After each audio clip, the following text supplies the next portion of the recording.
Si comme on l'a vu dans une précédente vidéo, le stiletto trouve ses racines dans ce genre de dague, les mains gauches et autres dagues de défense tirent leur origine, notamment dans la Balog Dagger du XIVe siècle, dague dont la garde est directement inspirée des attributs masculins. La main gauche devient indispensable en cette fin de XVIe siècle pour tout combattant à la rapière. La dague, principalement avec anneau de protection latérale, va évoluer afin de contrer les rapières aux lames plus légères et donc plus rapides. Les lames des dagues vont s'allonger et perdre en largeur. Les quillons vont servir à attraper ou casser la lame de l'adversaire. La garde va devenir plus enveloppante jusqu'à l'apparition de la main gauche dite espagnole. Pour gagner en poids, les gardes seront ajourées avec de très beaux décors ciselés. Les mains gauches et les stilettos trouvent leur descendance dans les baïonnettes que l'on enfilait dans le canon du mousquet pour combattre au corps à corps.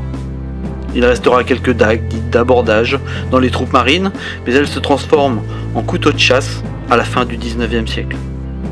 Aujourd'hui, les forges de la Grand Goule se penchent sur votre main gauche. Enfin, sur ma main gauche. Enfin, sur notre main gauche, quoi.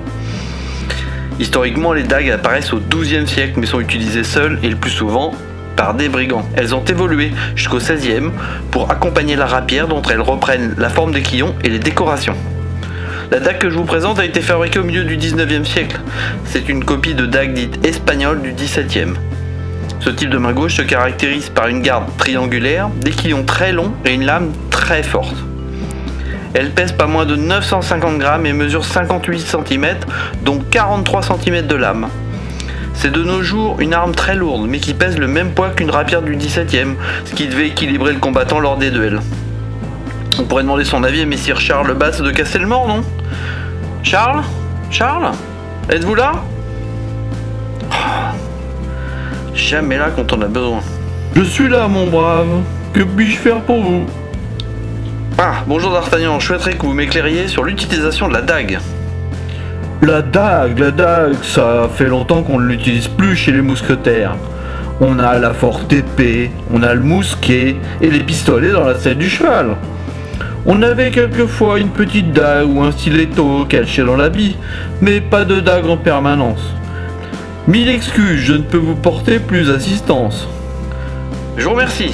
D'ailleurs, nous avons présenté le stiletto dans la vidéo que vous trouverez ici. Je vous laisse retourner à vos occupations, Charles. Merci l'ami, au plaisir. Les armes à feu devenues prépondérantes, les dagues sont devenues inutiles. Elles sont remplacées dans l'arsenal militaire par les baïonnettes à enfiler dans le canon du fusil. J'ai terminé pour aujourd'hui. Merci de votre attention les bretteurs. Si vous souhaitez nous faire connaître, c'est simple. Partagez nos vidéos sur vos réseaux préférés. 3 clics et la communauté de la Grand Goule s'agrandit. À bientôt les bretteurs.